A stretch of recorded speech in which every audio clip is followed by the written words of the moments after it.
Coach, when we were here doing this show a year ago, the narrative coming out was you were coming off a disappointing season, Right. and there was a lot of renewal, rededication, and all those things. Now you're coming off a 10-win season where you win the division, get to the SEC championship game, but I know you didn't finish the season the way that you wanted to finish the Right. season. So the question is, therefore, what's the narrative of Georgia football this spring? Well, the main thing that we're trying to accomplish this spring is to just find out who's going to be ready to play football for us in the fall. And we know there's a lot of guys that have already proved that they can play SEC ball at a high level, but there's a bunch of them that have got to show the coaches that they're dependable enough to be put out there and to be able to make plays. Some of them maybe as a backup role, and a lot of them have got to fill into the starting roles of the seniors that have left the program. So that's a big part of it. We want to continue to work hard on fundamentals in the spring. We want to continue to compete against each other.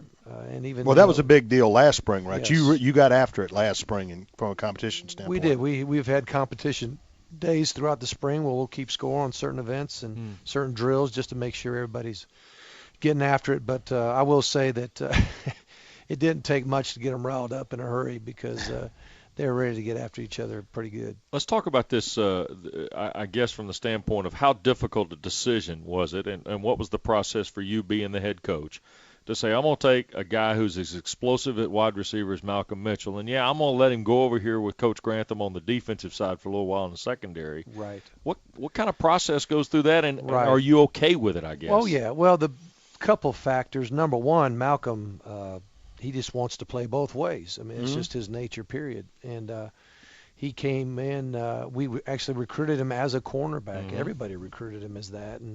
And then his juices got flowing offensively when he had a great senior year, catching the most balls, I think, in the entire state of Georgia. And he saw A.J. Green left, and he's thinking, man, I can come in here and I can help on offense, you know. So he requested could he start on the O, and he did and did well. But then he got the itch to play defense again. And so the thing about Malcolm is he can be outstanding at both. He really has the skill set to do that. Now, does he have the knowledge? No.